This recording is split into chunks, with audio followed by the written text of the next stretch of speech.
it up to a full soda can.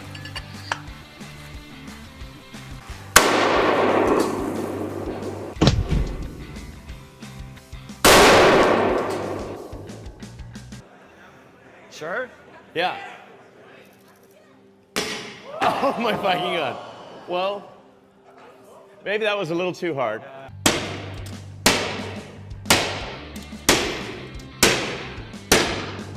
Let's try the right. Try that one, really? Okay. Yeah. Sure. Oh man, it didn't go through. So, I've got to admit, I took a little bit of vicarious pleasure in watching Elon Musk's glorious release of his Cybertruck. With the absolutely indestructible, bulletproof glass, which was completely smash resistant. Sure? Yeah. Oh my fucking god. Well, maybe that was a little too hard. Oh, I'm sure the first one was just bad luck. Should we try the second one? Let's try the right. Try that one, really? Okay. Yeah. Sure. Oh man, it didn't go through. Now the whole thing's kind of dumb anyway, because who buys a car based on whether the windows smash when you throw metal balls at them? And in any event, it's kind of a dumb demo, because the thing that determines whether glass shatters or not is typically if the glass is scratched first. If the glass is scratched, then it will shatter hundreds to thousands of times easier than if it's not scratched. And for it to be scratched, it needs to be in contact with something abrasive that's actually harder than the glass. And that's basically not a metal ball. Sorry, not a steel ball like this. Steel is softer than glass. It won't scratch glass.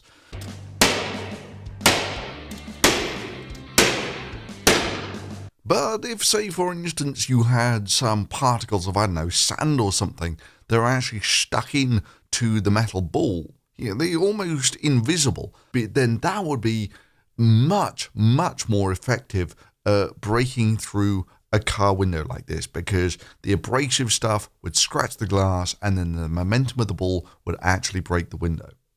Which is why all the little hammers that you have for breaking glass in, emergency situations like buses and such like, they're all basically a silicon carbide tip or something, because you have to scratch the glass and then it just shatters very easily and you can push it out.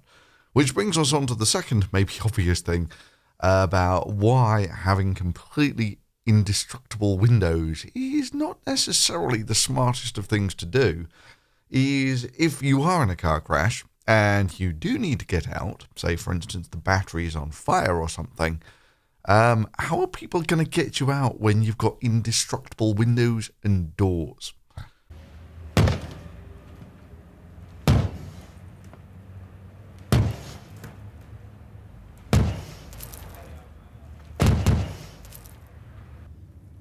Yeah, I mean, it's hard enough getting people out of regular cars, which you can just chop up with, the jaws of life, that sort of thing. I mean, I've seen things like this on other high-end cars, the windows that you just can't break through. I mean, all they really are is there's like 2 layers of glass and there's some sort of fairly reinforced plastic in between, which basically means that you can wail on these things forever with a sledgehammer and really not get anywhere.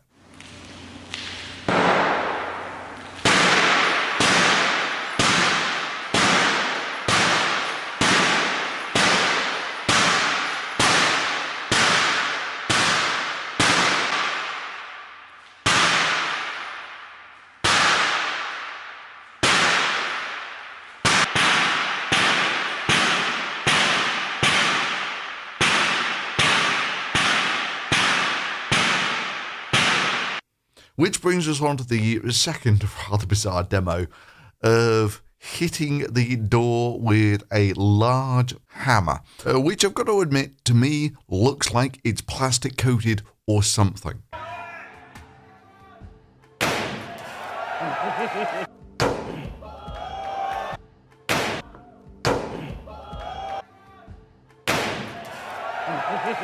But they do a demo first with a regular car door, just to show how this hammer will totally wreck the door, and it only puts minor dents in it, and this guy takes a full whack at this thing. Then let's take a look at how hard he hits the Cybertruck. Yeah, it's pretty clear. I mean, I did some rough analysis. I reckon that he hit the regular car door about twice as hard as he hit the Tesla car door, and he also hit it with the corner of the hammer rather than a nice gentle tap with the flat part of the hammer, thus ensuring the least possible damage done to the Tesla door. Not that any of this really makes any difference whatsoever, because who buys a truck based on how hard you can hit the doors with a plastic hammer?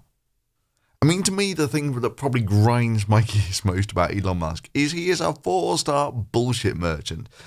You know, the reinventing the vacuum train and just giving it a new name, making it the Hyperloop. I mean, what are we now, 8 years on from Elon Musk's white paper where he was going on about how the Hyperloop, it's not really that hard. It's just like an air hockey table with some fans. Or, you know, he can't just like release a truck. It's got to be the Cybertruck.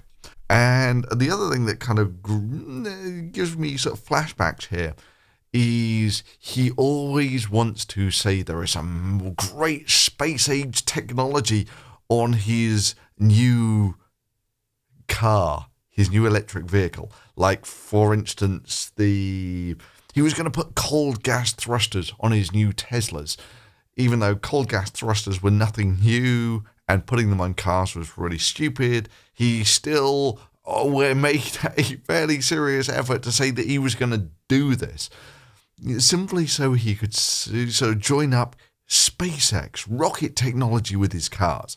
And with this, it's basically the same thing, apart from this time, he's using the same metal he uses for his rockets for his cars. And is really that does that make it any better as a car? And if you enjoyed that, why not drop a like on this video? And if you've not done so already, subscribe and hit the notification bell. And hopefully I'll get around to Elon Musk's latest rocket blowing up tomorrow.